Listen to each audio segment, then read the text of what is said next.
सभी लोगों को जय माता दी। आज मैं आपके लिए लेकर आई हूँ कन्या पूजन से संबंधित कुछ नियम, कुछ ध्यान रखने योग्य बातें। कन्याओं को गिफ्ट में क्या देना चाहिए और क्या नहीं देना चाहिए। गलती से भी आपने वो चीज़ें कन्या पूजन में गिफ्ट स्वरूप कन्याओं को दिया तो आप यकीन मानिए आपकी पूजा का सारा फल वेस्ट चला जाएगा। तो ये सारी चीज़ें तो हम साथ ही साथ डिस्कस करेंगे। साथ ही साथ मैं आपको ऐसा एक उपाय बताऊंगी नवरात्रि में जब आप व्रत खोलो तो किस तरह से आप व्रत खोल सकते हैं और जो गलतियां आज तक आप करते आ रहे हैं वो गलतियां अब जीवन में नहीं दोहरानी। इस तरीके से आप अपना व्रत खोलिए, इस तरह से कन्या पूजन करिए। और कई लोग ऐसे हैं जो अभी भी बोल रहे हैं कि हमें कन्याएं नहीं मिल रही हैं कन्या पूजन के लिए, तो वो अपना व्रत किस तरह से खोलेंगे। बहुत सारी जानकारी है, पूरे वीडियो में बने रहिए। आपके पितृ दोष, ग्रह दोष, वास्तु दोष, सारे दोष दूर होने वाले हैं कन्या पूजन में। लेकिन इस विधि से ही, इस विधि को करने से, क्योंकि एक वैज्ञानिक विधि भी है, पौराणिक विधि भी है और इसमें एक कथा भी मैं आपको बताऊंगी। इन सब चीज़ों का रहस्य क्या है, क्यों करना चाहिए कन्या पूजन और कन्या पूजन में क्या क्या सावधानियां हमें रखनी चाहिए। तो चलिए आगे हम बात को ज़्यादा नहीं खींचते हैं। आपको जैसे पता होगा कन्या पूजन करने से माँ भगवती बहुत ही ज़्यादा प्रसन्न होती है, क्योंकि इनमें आदि शक्ति का वास होता है। कन्या पूजन के दौरान ध्यान रखने से बहुत सारी चीज़ों का, हमारे जो ग्रह हैं वो तो ठीक होते ही हैं, साथ ही साथ माता रानी भी खुश होती हैं। इसमें सबसे ज़रूरी बात है, कन्याओं की उम्र को लेकर काफ़ी लोग बहुत ही ज़्यादा अचंभित हो जाते हैं। कई जगह क्या होता है, कई लोग 10 साल तक की कन्याओं को कन्या पूजन में बुलाते हैं, तो कई लोग इससे बड़ी कन्याओं को भी बुला लेते हैं। और इसी जगह पर बड़े बड़े शहरों में बच्चों का, कई बार बच्चों को बुला लेते हैं। अगर पता चलता है कि ये 12 साल से ऊपर की कन्या है तो उसको वापस घर जाने को बोलते हैं। ये अच्छी बात नहीं है। अगर वो आपने बुलाया है तो गलती आपकी है, उसकी नहीं है। लेकिन उसको भी प्रसाद स्वरूप कुछ देकर उसको ऐसा एहसास ना दिलाएं कि वो कन्या नहीं है, तो उसकी थोड़ा सा अनादर ना करें। आपने माता के रूप में उसको बुलाया है तो चाहे आप उस समय 9 कन्याओं के पूजन में ना बिठाएं, लेकिन साइड में उसको बिठा के भी आप वैसा ही प्रोसेस करेंगी जैसे आप अन्य कन्याओं के साथ कर रही हैं। क्योंकि बहुत सारे बच्चों के मन में बहुत ही ज़्यादा हीन भावना हो जाती है जब उनको बुला लिया जाता है और बाद में कोई बोल देता है कि ये कन्या 10 साल 12 साल की नहीं है, ये बड़ी है, या कुछ और बोल देता है, तो उस बच्ची को बहुत बुरा लगता है। तो इस चीज़ का आप पहले से ध्यान रखेंगे। कन्या पूजन के दौरान कन्याओं की जो उम्र है 2 साल से लेकर 10 साल तक के बीच की होनी चाहिए। इसके साथ ही आपको एक बालक यानी एक लड़का भी आमंत्रण करना है, आपको उसको भी आमंत्रित करना है जब आप कन्या पूजन करेंगे, क्योंकि यह बालक बटुक भैरव या लंगूरा के रूप में आएगा। ये आपको आदि शक्ति की सेवा और सुरक्षा से भगवान शिव की हर शक्ति के साथ भैरव की शक्ति भी इसमें जुड़ी होगी और आपकी जो भी इच्छा है, मनोरथ है, वो पूर्ण करने में इस बच्चे का भी पूरा योगदान होगा। इसलिए देवी के साथ इनकी पूजा भी जरूरी मानी गई है। शक्तिपीठ के दर्शन के बाद अगर भैरव बाबा के दर्शन नहीं किए जाते तो माता के दर्शन सफल नहीं होते। आपने देखा होगा वैष्णो देवी जाने के बाद में माँ वैष्णो देवी के दर्शन के बाद भैरव बाबा के दर्शन करना बहुत ही ज़्यादा ज़रूरी हो जाता है, उसके बिना वो पूजा सफल नहीं होती। तो चलिए सबसे पहले हम जानते हैं कन्या का जो एज है, यानी किस उम्र की कन्या क्या कहलाती है। क्योंकि 2 वर्ष से लेकर 10 वर्ष तक की कन्याओं को अलग अलग माता के स्वरूप में देखा गया है।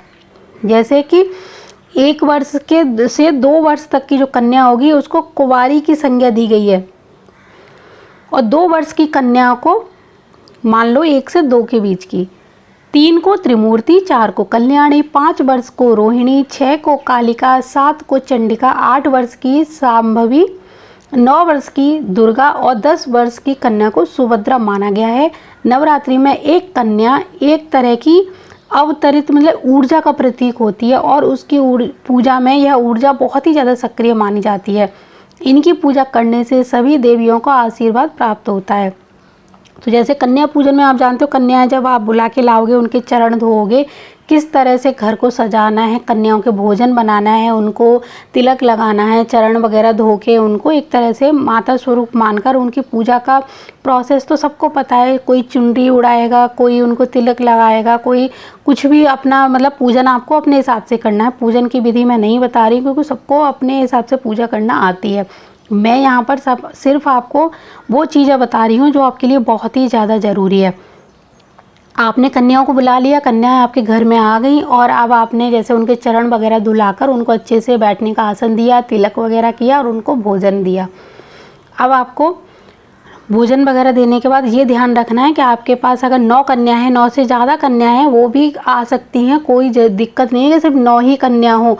9 कन्या तो होनी ही चाहिए, इसके अलावा अगर ज़्यादा मिल जाती हैं तो कोई वैसी परेशानी वाली बात नहीं है, उनका भी आप पूजन कर सकते हैं। नवरात्रि में विधि विधान से माँ दुर्गा के 9 रूपों की पूजा की जाती है। तो बहुत सारे लोग एक गलती करते हैं कि 9 दिन का व्रत रखते हैं, लेकिन 8 दिन का ही व्रत होता है, 9वीं के दिन वो व्रत का पारण कर लेते हैं। यानी आपको 9वीं के दिन कंजकों को खिलाना है तो खिलाइए, लेकिन आप व्रत का पारण 10वीं के दिन करेंगे तभी आपको 9 दिन का पूरा फल मिलेगा। नहीं तो सिर्फ 8 दिन का करने के बाद जो फाइनल रिजल्ट आता है सिद्धिदात्री, यानी 9वीं जो देवी हैं सिद्धिदात्री, उनकी पूजा नहीं करेंगे और उनका व्रत ना रख के आपने उस दिन अपना व्रत खोल लिया तो सिद्धिदात्री जो आशीर्वाद देती हैं, इस 8 दिन का पूरा प्रोसेस तभी सफल होता है जब आप 9वें दिन की सिद्धिदात्री देवी को खुश कर लेती हैं। और आपने पहले ही खोल दिया तो आपका ये व्रत एक तरह से अपूर्ण रह गया। तो ये आपकी मर्जी है कि आपको कंजकें 9वीं के दिन खिलानी है, 10वीं के दिन खिलानी है, लेकिन आप कोशिश यही करिए कि आप अपना व्रत 10वीं के दिन ही खोलें। कन्याओं को आप अष्टमी को खिलाओ, सप्तमी को खिलाओ, कोई दिक्कत नहीं है। लेकिन आप अपना व्रत पहले खोल लोगे तो आपका जो सिद्धिदात्री की जो माता है सिद्धिदात्री, उनका आशीर्वाद मिलना बहुत ही ज़्यादा मुश्किल हो जाता है। तो इस बात का ध्यान रखें। जब आप 10वीं के दिन अपना व्रत का पारण करेंगे तो माँ दुर्गा बहुत ही ज़्यादा शीघ्र यानी प्रसन्न हो जाएगी। पूजन के पश्चात जो कन्याएं और लांगुर जिसको आपने बुलाया है उनको विधि विधान से उनकी पूजा करके खाना वगैरह अच्छे से खिलाइए। अब मैं बताऊं कि बहुत सारे लोग क्या करते हैं कि लड़कियों को यानी कन्या को बुला लेते हैं, लेकिन एक लांगुर को बुलाना भूल जाते हैं और वो बुलाते भी नहीं हैं। और इसके अलावा क्या होता है, अगर कोई बच्चा आ भी जाता है उसको पता है और तो उसको वापस लौटा देते हैं। काफ़ी लोगों को मैंने देखा है, मैं सबके बारे में नहीं कह रही, लेकिन हाँ कुछ लोगों को मैंने देखा है वो बच्चे को बुलाते नहीं हैं और अगर कोई बच्चा पहुँच जाता है अपनी बहन के साथ तो उसको वापस घर पर भेज देते हैं। तो सबसे पहले मैं आपको बता दूं कि कन्या पूजन में बटुक भैरव की पूजा क्यों ज़रूरी है और इसके पीछे का कारण भी आपको बताना चाहती हूं। तब आपको समझ आ जाएगा कि जब तक आप एक बच्चे को भी ना इनवाइट किए बिना ये पूजा करते हो तो वो पूजा आपकी बेकार ही जाती है। इसके पीछे का कारण ये है कि बटुक भैरव की पूजा करने से आपको सुख समृद्धि मिलती है। पौराणिक कथाओं के अनुसार आपद नामक एक राक्षस था। आपद के कारण कई सारे अत्याचार शुरू हो गए थे, जिसकी वजह से तीनों लोकों के देवी देवता बहुत ही ज़्यादा परेशान थे और इस समस्या का हल ढूंढने में लगे हुए थे कि क्या करें। उन सभी ने भगवान शिव से इस समस्या का हल निकालने को कहा। तब शिव जी ने देवी देवताओं की प्रार्थना सुनी तो उन्होंने देवी देवताओं से कहा कि वह अपनी अपनी शक्तियों से एक बालक की उत्पत्ति करे, क्योंकि किसी बालक से ही आपद का वध हो सकता है। तब सभी देवी और देवताओं ने मिलकर एक बालक की उत्पत्ति की जिसका नाम था बटुक भैरव और फिर भगवान बटुक भैरव ने ही आपद का वध किया था। पुराणों के अनुसार बटुक भैरव के जो भगवान हैं उनके घुंघराले बाल हैं, कमल जैसे सुंदर हाथों वाले हैं, अति सुंदर देह उनकी बताई गई है। आपको बता दें कि बटुक भैरव भगवान शूल शस्त्र धारण करते हैं।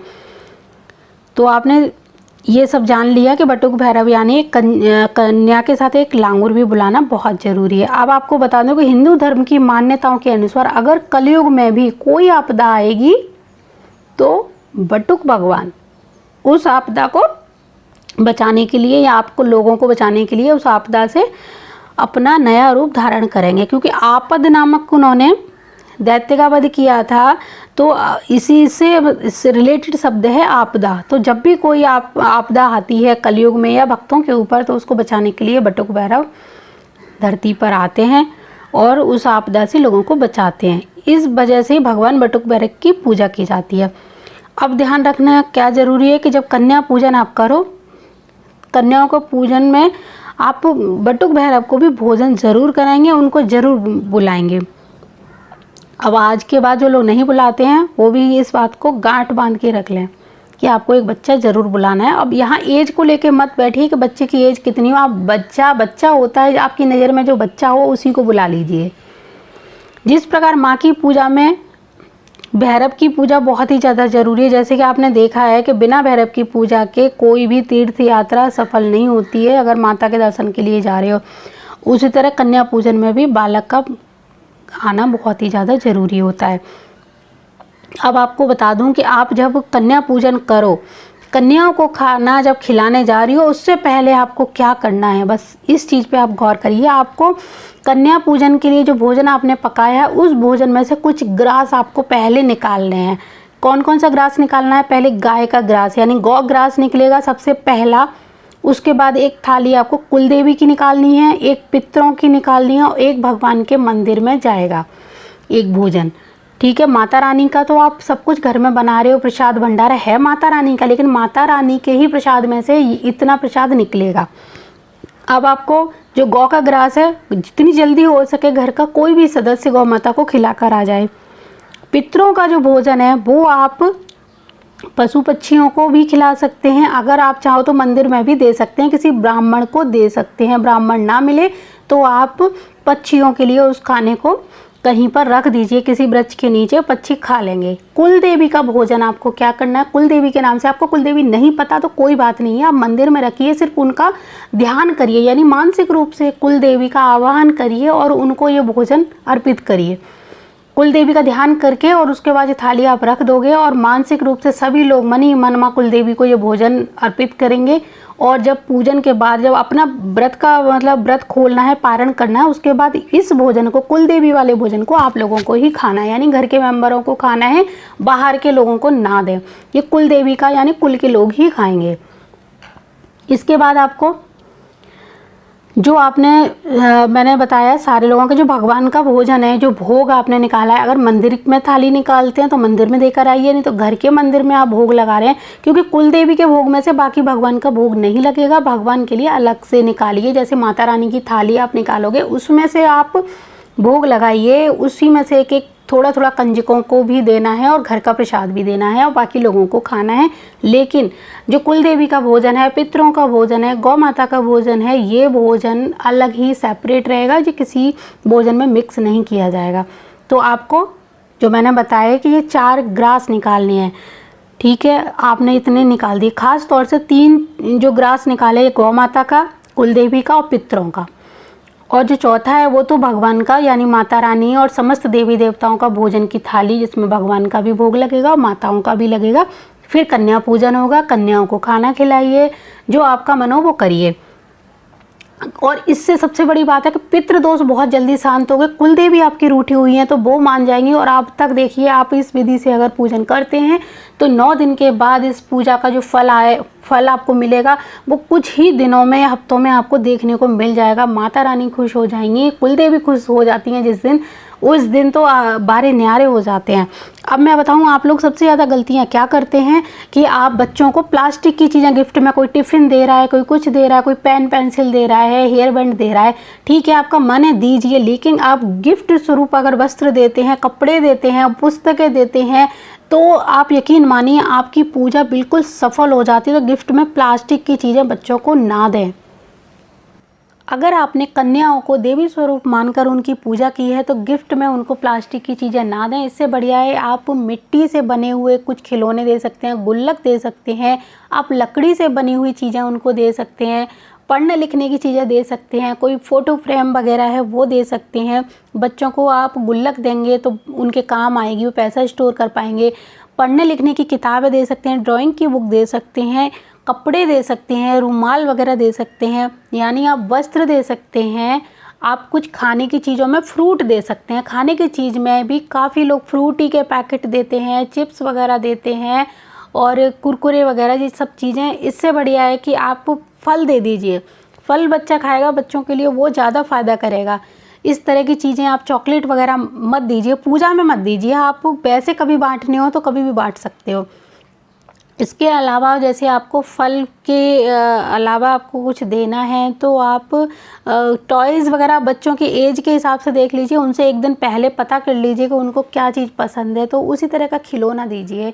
उनको कपड़े दीजिए, उनके लिए पढ़ने लिखने की चीज़ें दीजिए, जिसमें बच्चे क्या है, छोटा बच्चा है तो ड्राइंग की बुक दीजिए, कलरिंग वाली दे सकते हो, वो कलर करेगा।